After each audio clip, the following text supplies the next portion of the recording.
بسم اللہ الرحمن الرحیم إلی السجود وهم سالمون فذرنی ومن يكذب بهذا الحديث سنستدرجهم من حيث لا يعلمون وأملي لهم إن كيدي متين۔ ارشاد باری ہے، حالانکہ یہ سجدے کے لیے اس وقت بھی بلائے جاتے تھے جبکہ یہ صحیح سلامت تھے، پس مجھے اور اس کلام کو جھٹلانے والے کو چھوڑ دے۔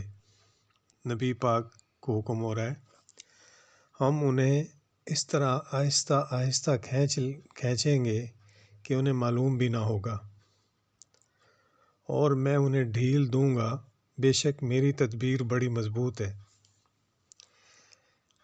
یعنی صحت مند اور توانا تھے، اللہ کی عبادت میں کوئی چیز ان کے لیے مانع نہ تھی، لیکن دنیا میں اللہ کی عبادت سے یہ دور رہے۔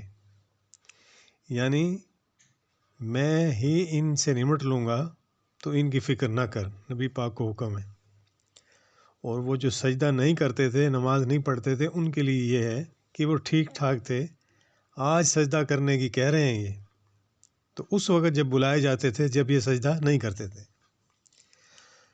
تو ان کو ہم اس استدراج سے ڈھیل دینے کا ذکر کر رہے ہیں جو قرآن میں کئی جگہ بیان کیا گیا ہے، اور حدیث میں بھی وضاحت کی گئی ہے کہ نافرمانی کے باوجود دنیا میں مال اور اسباب کی فراوانی اللہ کا فضل نہیں ہے، اللہ کے قانون امہال کا نتیجہ ہے۔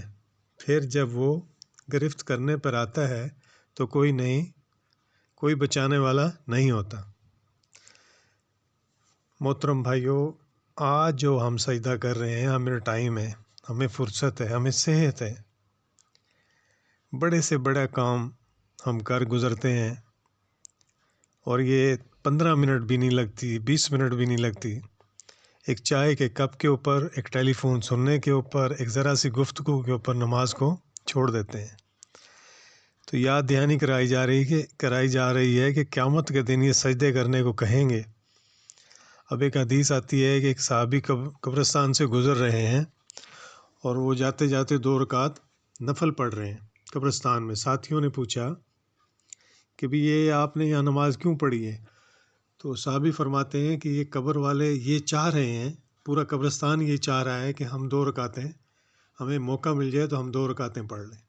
اب آپ دیکھیں کہ ہمارا کتنا ٹائم قیمتی ہے جو صرف اللہ نے ہمیں اپنے لیے دیا تھا، اور ہم نے اس کو چھوڑ کے دوسرے مصروفیت میں ٹائم ویسٹ ہو رہا ہے ہمارا۔ 2 رکعت نفل کی کتنی اہمیت ہے، اور اگر ہم پوری نماز پڑھیں تو اس کی کیا شان ہوگی۔